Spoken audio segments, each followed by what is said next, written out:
नीतीश जी का एक बयान आया है जब चुनाव आज का कैंपेन आज अंतिम दिन था।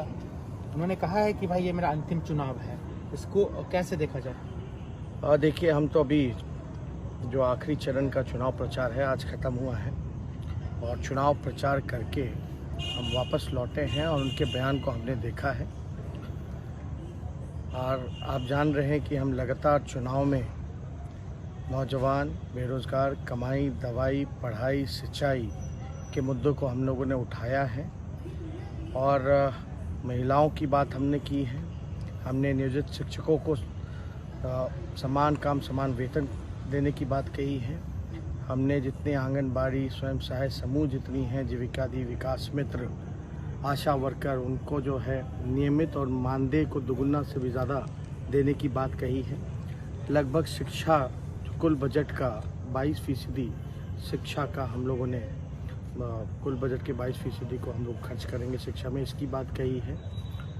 हम लोग लगातार ज़मीनी मुद्दों को हम लोगों ने उठाने का काम किया है और आज जब लौट करके हमने नीतीश कुमार जी का जो बयान देखा, उससे ये एहसास होता है कि हम जो बात पहले से कहते रहे हैं कि नीतीश कुमार जी थक चुके हैं, उनसे बिहार संभल नहीं रहा, वो ज़मीनी हकीकत को पहचान नहीं पाए। और जब आखिरी दिन चुनाव के आखिरी सभा में उन्होंने खुद ही घोषणा कर दी कि अब वो राजनीति से संन्यास ले रहे हैं, तो उन्होंने जो ज़मीनी हकीकत है, अब हो सकता है कि उनको एहसास हुआ होगा और उन्होंने आज घोषणा कर दी राजनीति से संन्यास लेने की। लेकिन आपको नहीं लगता है कि ये बात वो पहले भी कर सकते थे? आखिर आज ही उन्होंने क्यों चुना? देखिए, हम तो शुरू से कह रहे हैं ज़मीनी हकीकत को वो पहचान नहीं पाए।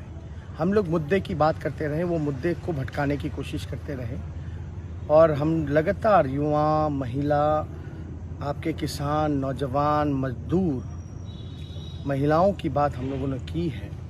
जो ज़मीनी स्तर पे जो भ्रष्टाचार है ब्लॉक पे, पुलिस थानों में, उसकी बात हम लोगों ने उठाई है, क्योंकि वो कहीं ना कहीं से इस हकीकत को वो ज़मीन से जुड़े नहीं, पहचान नहीं पाए। और जब उनको एहसास हुआ, जब चुनाव प्रचार खत्म हुआ, तो उन्होंने घोषणा कर दी संन्यास लेने। पूरा घूमने के बाद उन्हें पता चला, एहसास हुआ, पूरा कैंपेन करने के अब बाद तो उन्होंने घोषणा कर दी संन्यासी लेने की। हम तो ये शुरू दिन से ही कह रहे हैं कि वो थक चुके हैं।